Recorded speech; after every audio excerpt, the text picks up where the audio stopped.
روح قبض کرنے سے قبل حضرت ابراہیم علیہ السلام نے ملک الموت سے کہا، کیا آپ نے ایسے کسی دوست کو دیکھا؟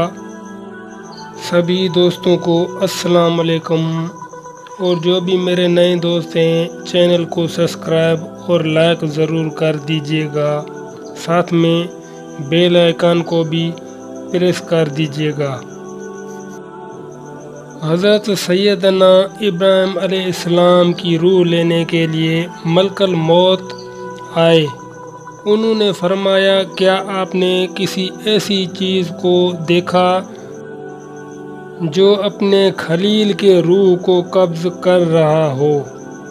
انہوں نے کہا، اچھا، اللہ تعالیٰ سے پوچھتا ہوں۔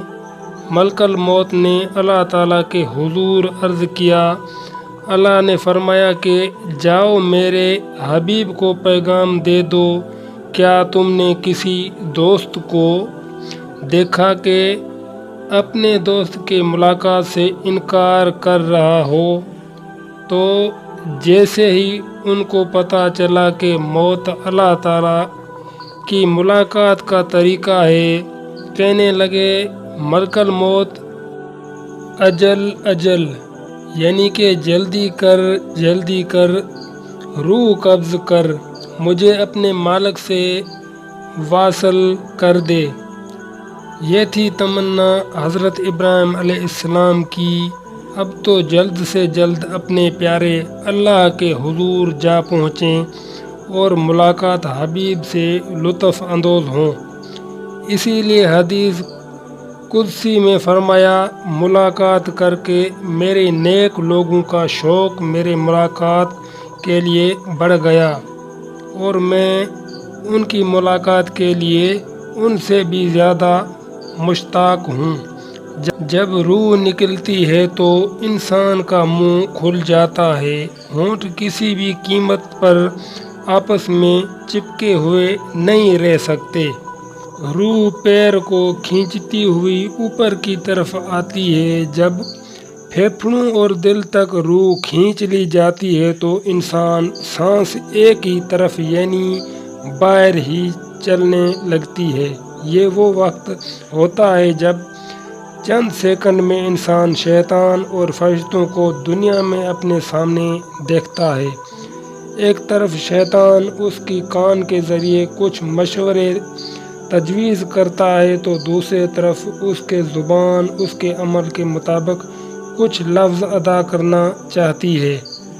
اگر انسان نیک ہوتا ہے تو اس کا دماغ اس کی زبان کو کلمہ شہادت کی ہدایت دیتا ہے، اور اگر انسان کافر، مشرک، بے دین یا دنیا پرست ہوتا ہے، اس کا دماغ ایک عجیب بھید کا شکار ہو کر شیطان کے مشورے کی پیروی کرتا ہے اور انتہائی مشکل سے کچھ لفظ زبان سے ادا کرنے کی بھرپور کوشش کرتا ہے۔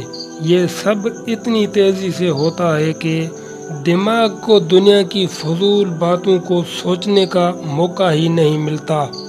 انسان کی روح نکلتے ہوئے ایک زبردست تکلیف ذہن محسوس کرتا ہے، لیکن تڑپ نہیں پاتا، کیونکہ دماغ کو چھوڑ کر باقی جسم کی روح اس کے حلق میں اکٹھی ہو جاتی ہے، اور جسم ایک گوشت کے بے جان لوتھڑے کی طرح پڑا ہوا ہوتا ہے، جس میں کوئی حرکت کی گنجائش باقی نہیں رہتی۔ اور آخر میں دماغ کی روح بھی کھینچ لی جاتی ہے۔ آنکھیں روح کو لے جاتے ہوئے دیکھتی ہیں، اس لیے آنکھوں کی پتلیاں اوپر چڑھ جاتی ہیں، یا جس سمت فرشتہ روح قبض کر کے جاتا ہے اس طرح ہو جاتی ہیں۔ اس کے بعد انسان کی زندگی کا وہ سفر شروع ہوتا ہے جس میں روح تکلیفوں کے تہہ خانوں سے لے کر آرام کی محلات کے آہٹ محسوس کرنے لگتے ہیں۔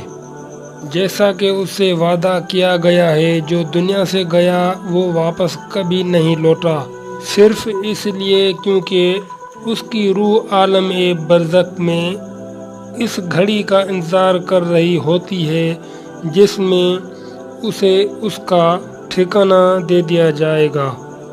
اس دنیا میں محسوس ہونے والی طویل مدت ان روحوں کے لیے چند سینکڑوں سے بھی زیادہ نہیں ہوگی، یہاں تک کہ اگر کوئی آج سے کروڑوں سال پہلے ہی کیوں نہ مر چکا ہو، مومن کی روح اس طرح کھینچ لی جاتی ہے جیسے آٹے سے بال نکالا جاتا ہے، اور گناہ گار کی روح خاردار درخت پر پڑے ہوئے صوتی کپڑے کی طرح کھینچ لی جاتی ہے۔ اللہ تعالی ہم سب کو موت کے وقت کلمہ نصیب فرما کر آسانی کے ساتھ روح قبض فرما، اور نبی پاک صلی اللہ علیہ وسلم اور اس کی آل کا دیدار نصیب عطا فرما، آمین۔